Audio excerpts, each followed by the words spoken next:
Baik adik-adik sekalian, di pagi ini ada dua tema kita, yaitu pertama tentang objek zakat dan yang kedua adalah tentang mustahik zakat. Adik-adik sekalian, ini menjadi sangat menarik kalau kita bicara tentang objek zakat dan mustahik zakat. Sangat menarik. Nah, kita sudah bicara ya beberapa pertemuan yang lalu bahwa zakat itu istilahnya adalah berkah, tumbuh, bersih, dan baik.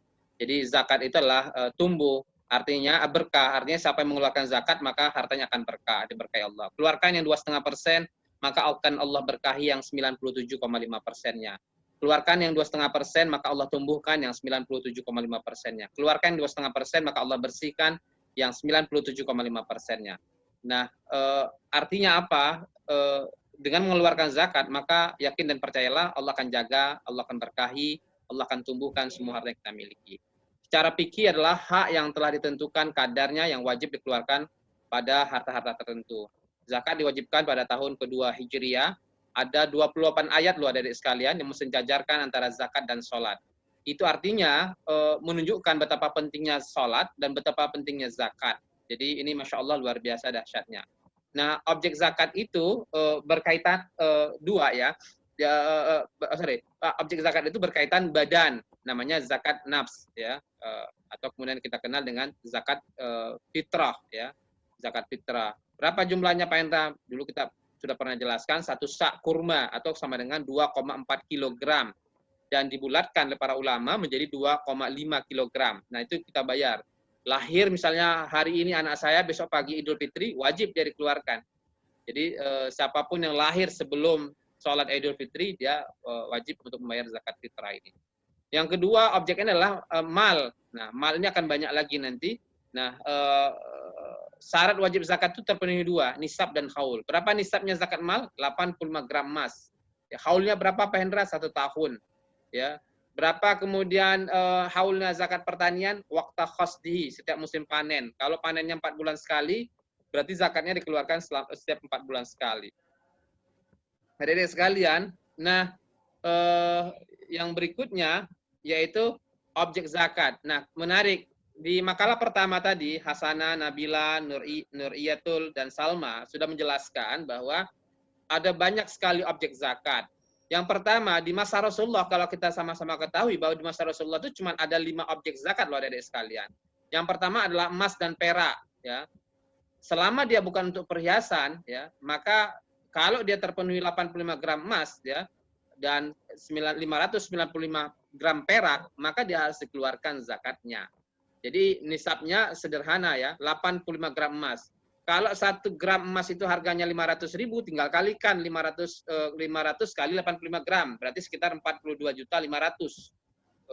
Berarti kalau Anda atau saya punya uang sekitar setara 42.500.000, berarti sudah kena kewajiban zakat. Nah, gitu ya. Lalu kemudian kalau saya punya emas Pak Hendra dipakai Pak Hendra, keluar nggak zakatnya? Ya nggak dikeluarkan zakatnya. Tapi ingat, batasannya berapa Pak Hendra? 1 nisab. Ya nggak mungkin juga kali pakai emas 85 gram emas, keren nggak mungkin juga kan kira-kira gitu kan. Jadi yang wajar dipakai oleh seorang perempuan ya 1 nisab 85 gram emas. Lalu kemudian yang kedua hewan dan ternak, yaitu ada unta ya, tadi sudah dijelaskan oleh pemakalah juga ya. Unta 5-9 ya, 1 kambing dan berbagai macamnya, lalu sapi, dan ini menjadi menarik, semakin banyak itu semakin sedikit zakatnya. Jadi Masya Allah luar biasa Allah mengaturnya. Lalu kemudian barang dagangan. Nah, barang dagangan kalau adik-adik sebagai pedagang, nah dihitung nanti setiap tahun ya, berapa kira-kira kalau sudah terpenuhi 85 gram emas setara itu, keluarkan zakatnya. Lalu kemudian tanaman dan buah-buahan. Berapa nisabnya Pendra? 5 wasak. 5 wasak itu kira-kira berapa gabahnya? Sekitar 652,5 atau digenapkan oleh para ulama sekitar 653 kilogram. Nah, kalau sudah punya gabah sebesar itu, keluarkan. Nah, gitu. Lalu rikas, harta temuan. Nah, harta temuan ini zakatnya besar loh, Dek. Ya.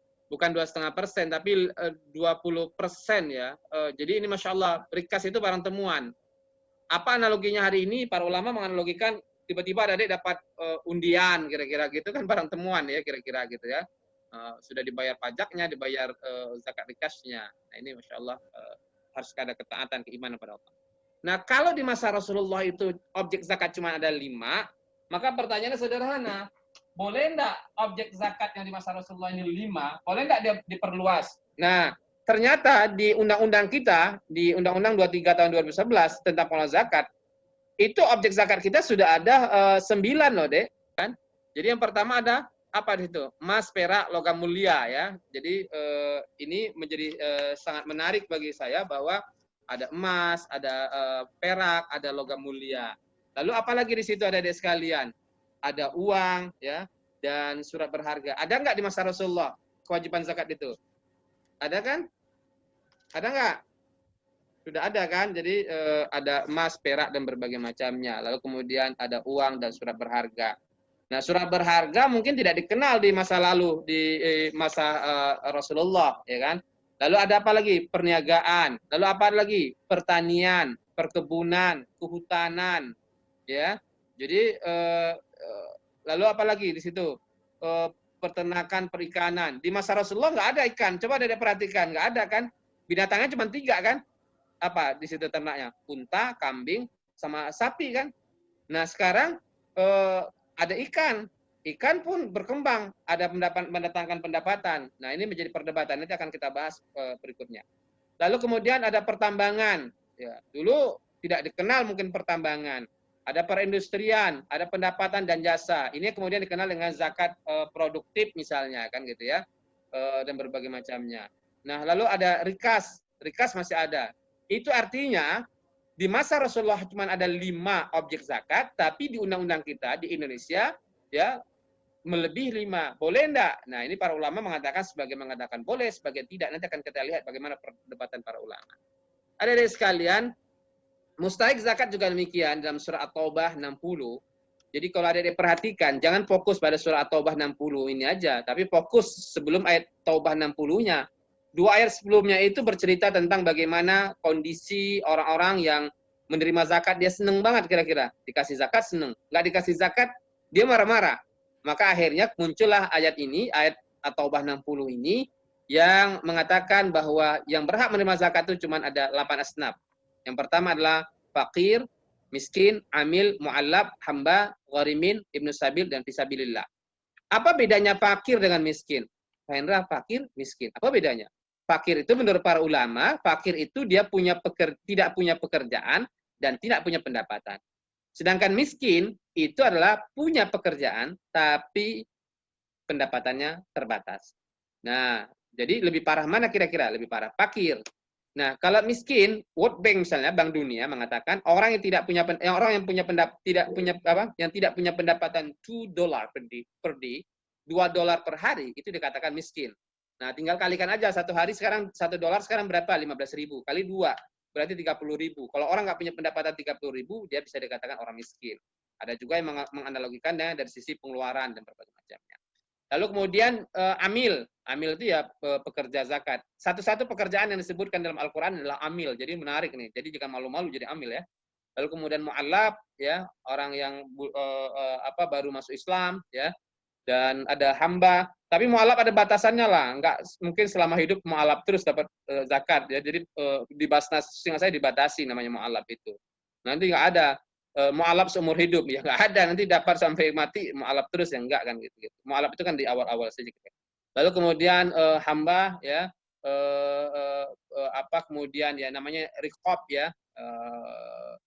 Jadi ya seperti budak dan berbagai macamnya itu masa lalu ya bagi saya, tapi bisa nggak dianalogikan? Saya sudah pernah cerita sama adik-adik, kalau di Brunei itu 2 yang tidak disalurkan dari 8 itu, yang pertama adalah riqab, hamba tadi, sama yang satu lagi adalah fisabilillah, karena tidak ada perang bagi mereka.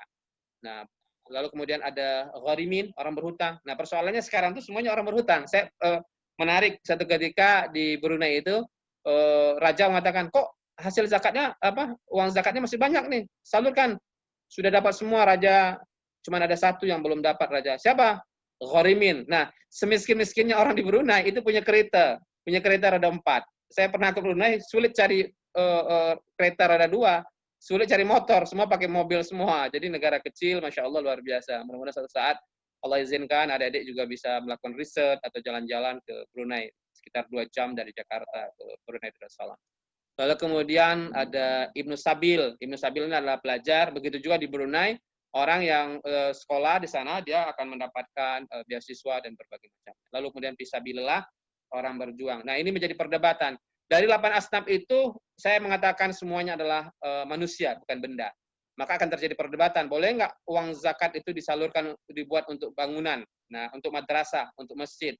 Nah, para ulama akan berbeda. Meskipun Yusuf Qaradawi, pakar zakat, mengatakan boleh saja, andai kata di satu tempat tidak ada masjid.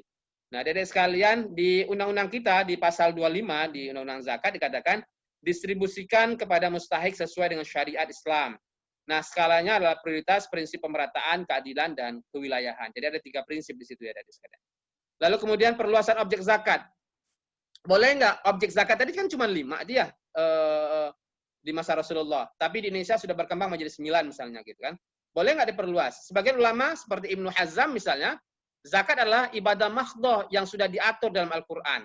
Jadi dia tidak boleh ditambah, harus sesuai dengan Al-Quran dan hadis. Jika tidak namanya bid'ah. Nah, ini menurut Ibnu Hazm. Tapi menurut Yusuf Qaradawi, zakat itu 2 deh. Yang pertama dia merupakan ibadah mahdhah. Betul, dia merupakan ibadah mahdhah. Tapi ibadah mahdhah yang sesuai dengan Al-Quran dan hadis. Tapi di sisi lain dia merupakan ibadah maliyah ijtimaiyah, ibadah sosial yang senantiasa berkembang sesuai dengan perkembangan masa dan zaman. Nah, di sini menarik. Dulu lah ada wallet, adik-adik sekalian. Sekarang wallet. Wallet itu air liurnya itu jadi uang, jadi obat. Nah, kira-kira wallet kena objek zakat nggak? Nah, tentu kena, karena dia berkembang kan. Ini Masya Allah luar biasa dasarnya. Jadi saya lebih setuju dengan pendapat Yusuf Qaradawi mengatakan dia ibadah maliyah ijtimaiyah. Apa artinya ibadah maliyah ijtimaiyah itu? Ibadah sosial ekonomi yang senantiasa berkembang dari masa ke masa. Hadirin sekalian rahimallah. Nah, yang kemudian Yusuf Qaradawi mengatakan semua kekayaan yang berkembang nama menjadi sumber dan objek zakat. Setiap kekayaan yang ada hak orang lain perlu bersih dan mensucikan. Jadi apapun.